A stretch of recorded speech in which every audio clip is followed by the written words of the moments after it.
người không trải qua đau khổ thì rất khó bước vào con đường tu dưỡng. Nếu cuộc đời của một người luôn thuận buồm xuôi gió, không ai gây khó dễ, chưa từng phải chịu oan ức, thì việc tu dưỡng cũng chẳng có gì để nói. Tu dưỡng đích thực không nằm trong kinh sách, cũng không phải ở việc ngồi thiền, mà là trong cuộc sống thực tế mỗi ngày. Khi cuộc đời muốn bạn trưởng thành, nó sẽ không bao giờ cho bạn một bộ bài đẹp. Nó có thể để bạn sinh ra trong một gia đình không hoàn hảo, hoặc để bạn gặp phải người làm bạn đau lòng, hoặc sắp đặt cho bạn những mối quan hệ tồi tệ, hết lần này đến lần khác chạm đến giới hạn của bạn.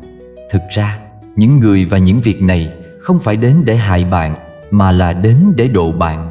Chúng giống như một tấm gương soi chiếu những điểm yếu trong nội tâm của bạn. Nếu gặp chuyện là bạn xù lông, chứng tỏ tâm bạn chưa vững. Nếu hở một chút là bạn bị tổn thương, có nghĩa là trong lòng bạn vẫn còn những nút thắt chưa được gỡ bỏ. Đừng trốn chạy, bạn cũng đừng oán trách số phận không tốt. Đây đều là những bài học được thiết kế dành riêng cho bạn.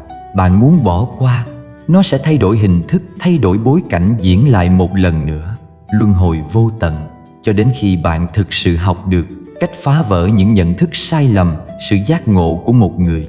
Một phần nhỏ là nhờ sự chỉ điểm của người khác, phần lớn là phải dựa vào những gian nan mà bạn thực sự trải qua trong thực tế. Chỉ khi đã trải qua thiệt thòi, tổn thương, rơi xuống đáy vực, mới có thể như tỉnh mộng, mới có thể thấu tỏ thế gian. Đạo Đức Kinh còn nói, tâm không chết, đạo không sinh.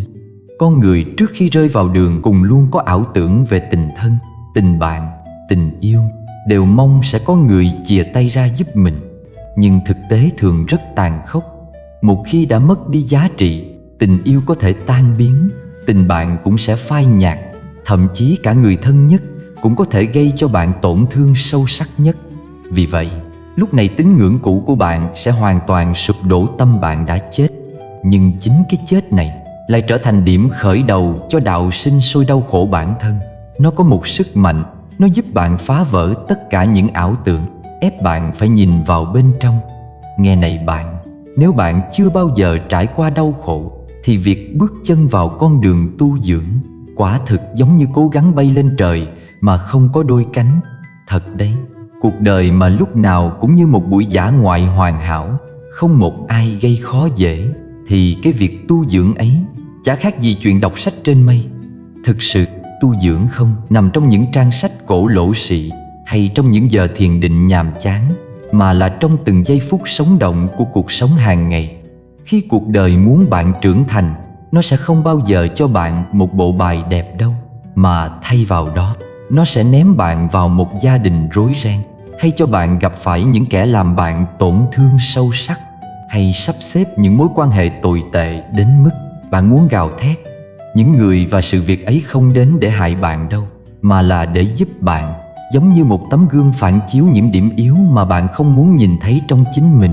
Nếu bạn gặp khó khăn mà xù lông như một con mèo hoang, thì chứng tỏ tâm bạn chưa vững đâu. Chỉ cần một chút thôi là bạn đã bị tổn thương. Đó là dấu hiệu cho thấy trong lòng bạn vẫn còn những nút thắt chưa được tháo gỡ. Đừng trốn chạy, đừng đổ lỗi cho số phận xấu xí, vì tất cả đều là bài học được thiết kế riêng cho bạn. Bạn muốn bỏ qua à? Cứ thử đi, nhưng cuộc sống sẽ chỉ thay đổi hình thức và diễn lại một lần nữa thôi. Luân hồi vô tận, cho đến khi bạn thực sự học cách phá vỡ những nhận thức sai lầm. Một phần nhỏ nhờ sự chỉ dẫn của người khác, nhưng phần lớn là phải dựa vào những gian nan mà bạn phải trải qua trong thực tế. Chỉ khi bạn rơi xuống đáy vực, bạn mới có thể tỉnh mộng và nhận ra những điều cốt yếu. Như Đạo Đức Kinh đã nói, tâm không chết, đạo không sinh. Trước khi rơi vào đường cùng, bạn luôn có ảo tưởng về tình thân, tình bạn và tình yêu. Bạn cứ hy vọng sẽ có ai đó chìa tay ra giúp mình. Nhưng thực tế thì thường rất tàn nhẫn. Một khi bạn mất đi giá trị, tình yêu sẽ tan biến như khói thuốc, tình bạn cũng sẽ phai nhạt, thậm chí cả người thân nhất cũng có thể gây cho bạn những vết thương sâu sắc nhất. Vì thế, khi tín ngưỡng cũ của bạn hoàn toàn sụp đổ, tâm bạn đã chết. Nhưng chính cái chết ấy lại là điểm khởi đầu cho sự sống lại, cho những đau khổ của bản thân. Nó có sức mạnh phi thường, giúp bạn phá vỡ mọi ảo tưởng và ép bạn phải nhìn vào bên trong. Và tin tôi đi, đó là một hành trình đầy thử thách, nhưng cũng vô cùng cần thiết.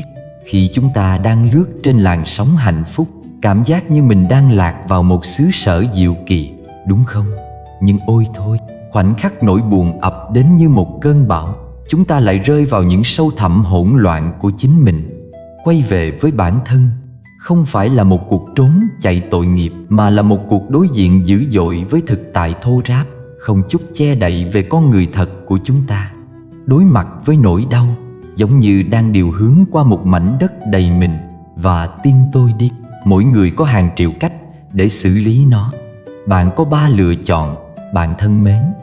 Đầu tiên là cách chạy trốn truyền thống, là chìm đắm trong rượu, game hay công việc. Như thể đó là một chiếc bè cứu sinh, trong khi gốc rễ của nỗi đau cứ như một vết thương khó chịu.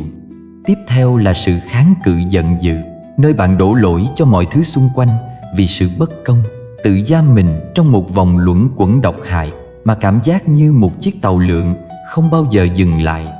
Nhưng để tôi nói thẳng, lựa chọn thứ 3, đó là nơi phép màu thực sự xảy ra. Đó là con đường giác ngộ, là không chạy trốn, không đổ lỗi. Chỉ cần ngồi lại, quan sát bản thân và thật sự hiểu nỗi đau của mình.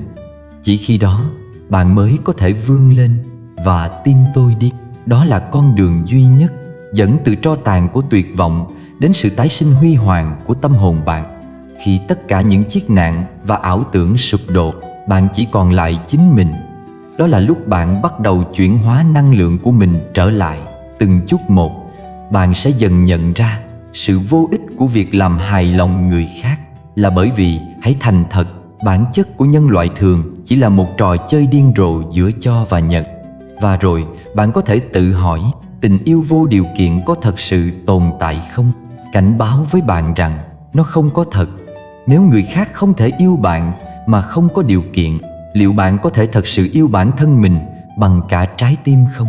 Vì vậy, khi chúng ta thực sự hiểu được sự phức tạp lộn xộn của bản chất con người, chúng ta có thể bắt đầu buông bỏ gánh nặng của sự oán giận và tha thứ cho chính mình. Những niềm tin cũ sẽ sụp đổ như những chiếc lá khô, và những niềm tin mới sẽ nảy mầm từ mảnh đất phong phú của thực tại. Chúng ta ngừng sống trong ảo tưởng ngây thơ và bắt đầu chấp nhận cả ánh sáng lẫn bóng tối trong bản chất con người của mình. Chúng ta sẽ không chối bỏ cái ác mà chúng ta thấy chỉ vì chúng ta khao khát cái tốt, cũng như không bỏ qua cái tốt trong cuộc truy đuổi điên cuồng của lý tưởng. Hãy nhớ những lời khôn ngoan của một nhà thơ vĩ đại trong giờ phút tăm tối nhất của ông. Cuối dòng nước chảy, tôi ngồi và ngắm mây bay. Đó là một khoảnh khắc của sự chấp nhận thuần khiết. Bạn ơi, khi bạn cuối cùng tỉnh thức, bạn sẽ nhận ra rằng thế giới không tự nhiên biến thành một nơi tốt đẹp hơn. Bạn trở nên bình yên hơn. Không phải là mọi người ngừng làm phiền bạn, mà bạn chỉ ngừng để họ chạm vào những nút của bạn. Cuối cùng, hành trình tự tu dưỡng là về việc có thể mỉm cười khi kể lại những câu chuyện từng đâm vào trái tim bạn như hàng ngàn lưỡi dao.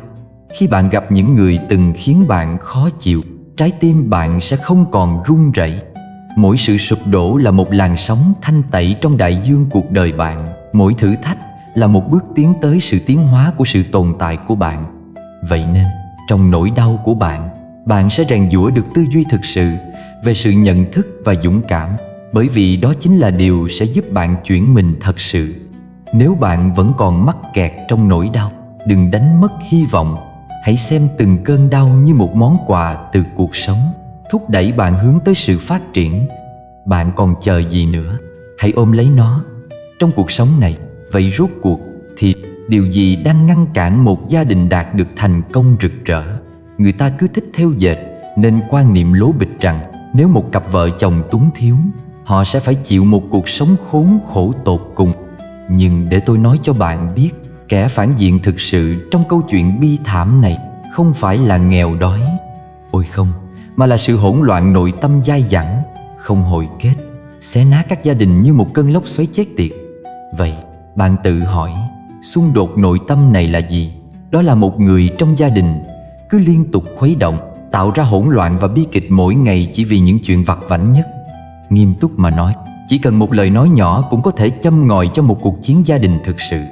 Bạn có thể tưởng tượng nổi Việc sống trong một ngôi nhà mà mọi người đều rón rén, như thể đang ở trong một bãi mình chết tiệt, sợ hãi rằng chỉ cần một lời nói sai sẽ khiến cả nhà bốc cháy không.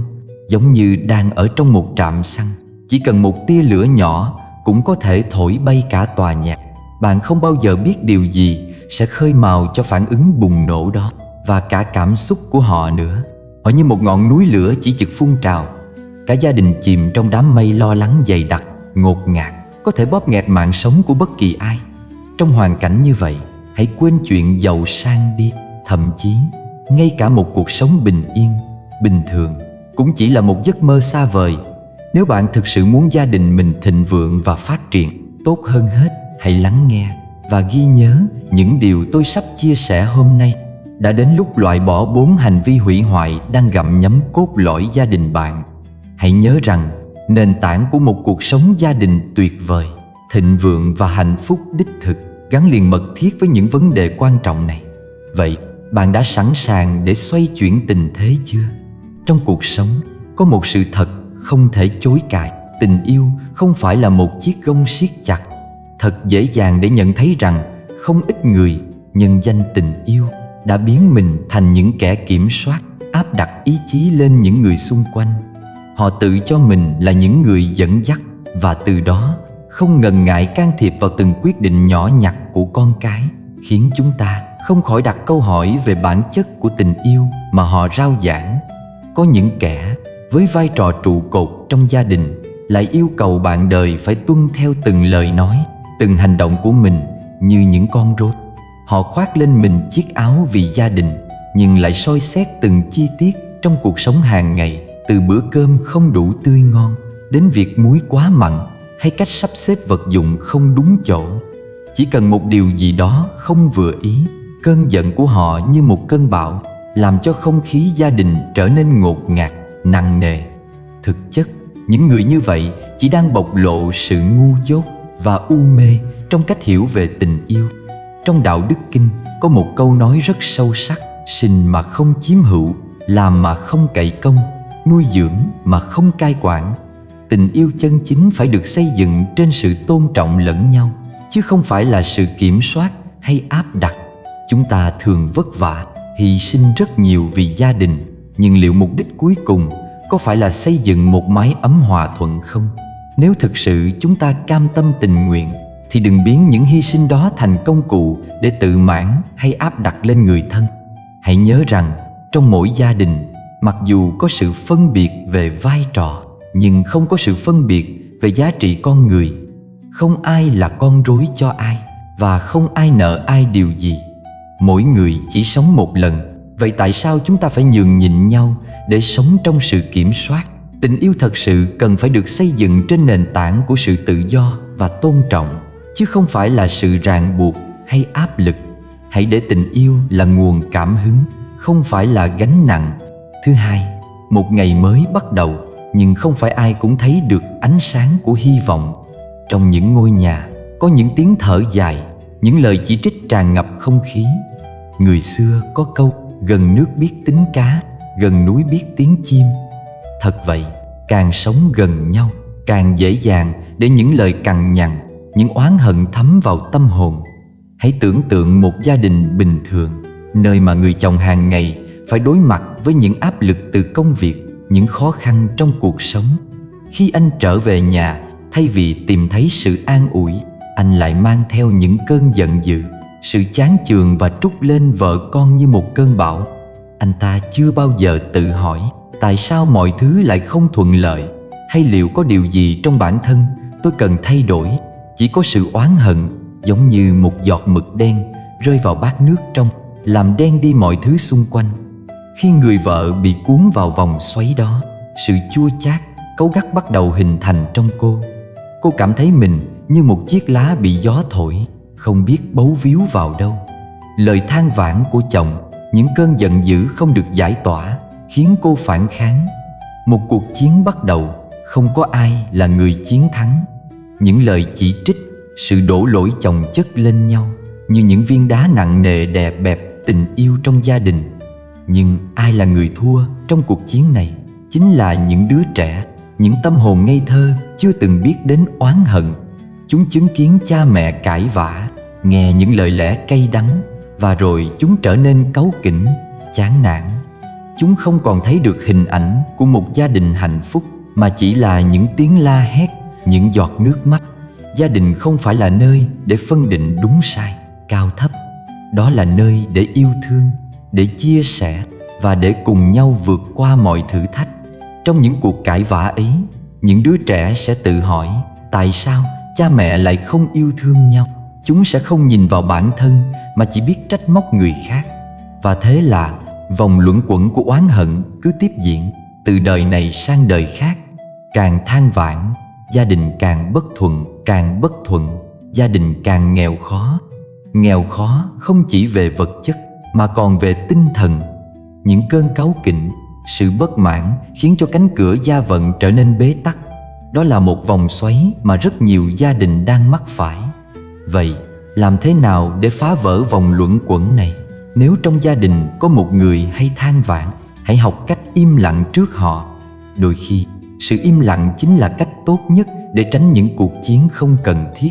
Cổ nhân đã dạy, lời thiện ấm 3 đông, lời ác lạnh người 6 tháng ròng.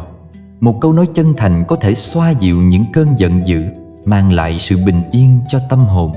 Hãy tạo ra một không gian an lành trong gia đình. Hãy cùng nhau chia sẻ những điều tốt đẹp, những niềm vui nhỏ bé trong cuộc sống. Thay vì chỉ trích nhau, hãy động viên nhau.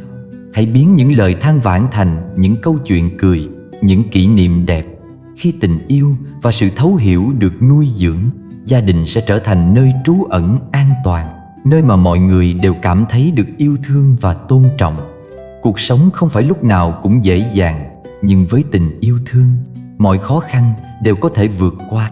Hãy cùng nhau tạo dựng một gia đình hạnh phúc, nơi mà không còn chỗ cho oán hận.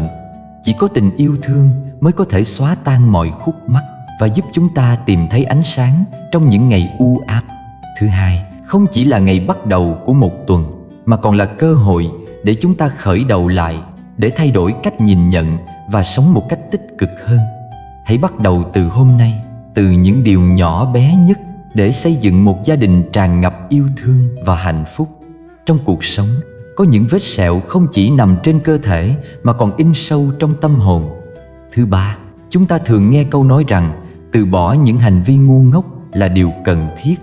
Nhưng có một sự thật tàn nhẫn, việc liên tục khơi lại vết sẹo cũ chỉ làm cho chúng ta đau đớn hơn mà thôi.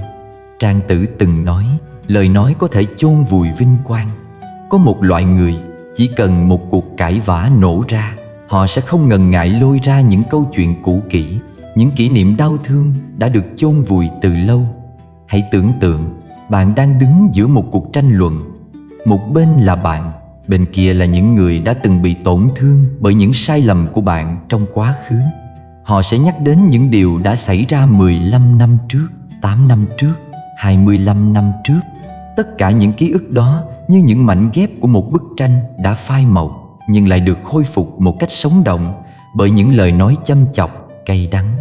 Mỗi câu chữ, mỗi hình ảnh đều được thêm mắm dặm muối, trở thành những vết thương chưa bao giờ lành lại. Bạn có biết cảm giác như thế nào không? Khi bạn đã cố gắng làm 100 điều tốt đẹp, nhưng chỉ cần một lần lầm lỗi, tất cả những điều tốt đó như bị phủ bóng tối. Những người xung quanh bạn, họ không thấy những nỗ lực của bạn, mà chỉ chú ý đến một sai lầm duy nhất. Giống như một vết sẹo vừa mới lành lại bị cào xước, khiến cho bạn không thể nào quên được. Họ sẽ nói, nhìn xem, lúc đó anh đã làm tổn thương tôi như thế nào, anh thật ác độc. Nhưng trong những giây phút giận dữ đó, họ đã quên mất rằng chính họ là người không ngừng khơi lại những vết thương. Vết sẹo, dù nhỏ bé đến đâu, nếu không được chữa trị đúng cách, cuối cùng cũng sẽ trở thành một nỗi đau không thể xóa nhòa. Chúng ta thường nghĩ rằng nỗi đau chỉ thuộc về người khác, nhưng thực tế, người gây ra nỗi đau đó có thể là chính chúng ta. Những ký ức đau thương lặp đi lặp lại trong tâm trí chúng ta, và mỗi lần khơi lại vết sẹo, thực chất chúng ta đang tự cầm dao đâm vào chính mình. Thời gian trôi qua, tờ lịch treo trên tường ngày ngày bị xé đi, nhưng những vết thương trong lòng vẫn không hề phai nhạt. Tại sao chúng ta lại nói rằng khoan dung là liều thuốc chữa trị mọi bệnh tật? Bạn có nghĩ rằng khoan dung chỉ đơn thuần là tha thứ cho người khác? Không, điều đó còn hơn thế. Đó là tha thứ cho chính bản thân mình. Đó là một hành trình dài, nơi chúng ta học cách chấp nhận những sai lầm của mình và không để cho những ký ức đau thương chi phối cuộc sống hiện tại. Khi chúng ta thực sự tha thứ, chúng ta không chỉ giải thoát người khác mà còn giải thoát chính mình khỏi gánh nặng của quá khứ.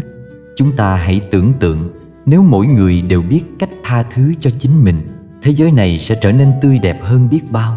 Không còn những cuộc tranh cãi vô nghĩa, không còn những lời nói đau đớn. Chúng ta sẽ sống trong một không gian tràn ngập yêu thương và sự đồng cảm. Hãy để những vết sẹo trở thành những kỷ niệm quý giá, không phải là những gánh nặng kéo chúng ta xuống. Hãy nhớ rằng mỗi vết sẹo đều có câu chuyện của riêng nó.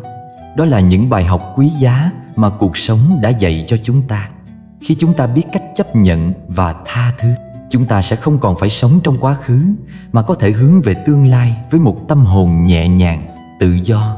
Cuộc sống không phải lúc nào cũng dễ dàng, nhưng nếu chúng ta biết cách đối diện với nỗi đau, biết cách tha thứ cho chính mình và người khác, thì những vết sẹo sẽ không còn là nỗi ám ảnh, mà sẽ trở thành một phần của hành trình trưởng thành.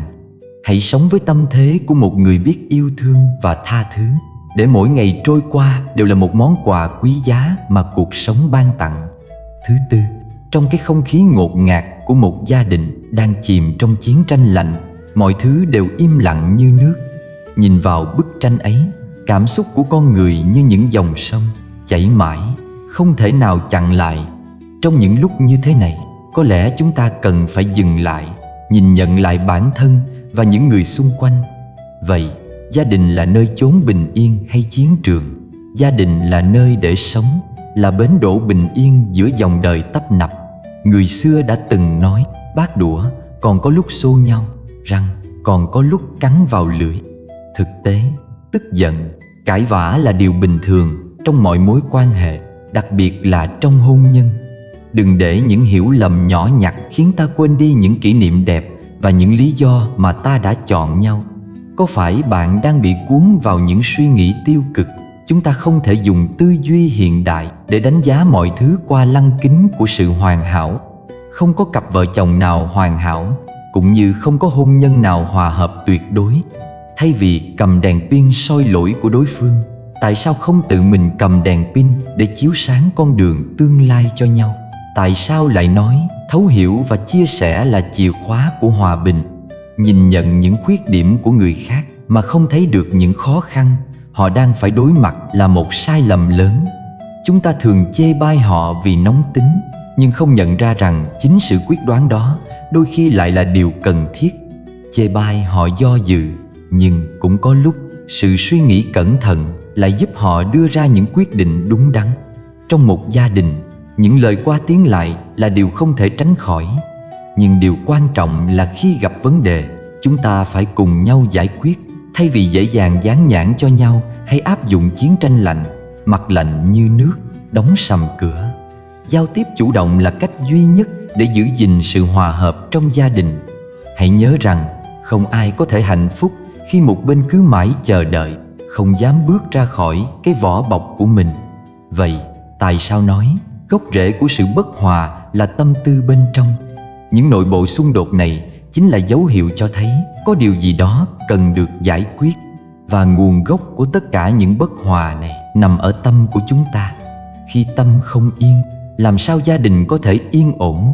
Chúng ta thường có xu hướng đổ lỗi cho người khác, nhưng thực tế, chính sự oán hận, những cảm xúc tiêu cực trong lòng mình mới là thứ đang phá hủy mối quan hệ.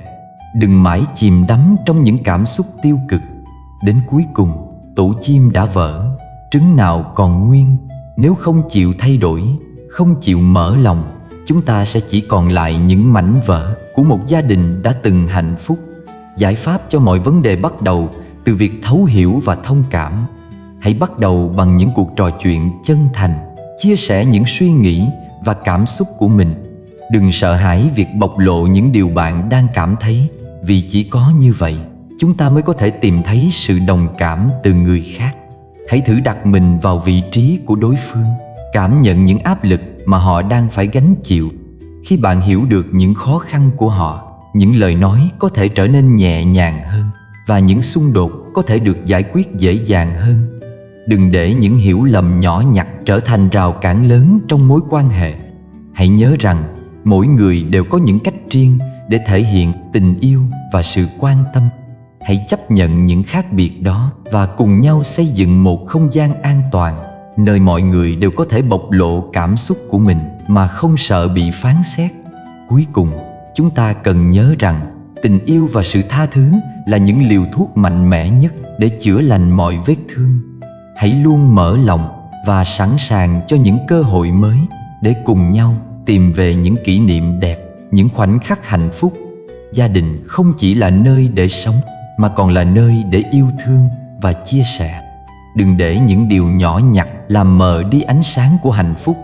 Hãy cùng nhau vượt qua mọi thử thách, vì cuối cùng chính tình yêu mới là điều quan trọng nhất trong cuộc sống này. Cảm ơn các bạn đã đón xem. Nếu những lời này chạm đến trái tim bạn, tôi hy vọng bạn sẽ thả một tim và đăng ký kênh Cổ Nhân Xưa của chúng tôi. Nguyện chúc cho mọi người nhiều sức khỏe và bình an trong cuộc sống. Chào tạm biệt các bạn. Hẹn gặp lại các bạn trong nội dung tiếp theo.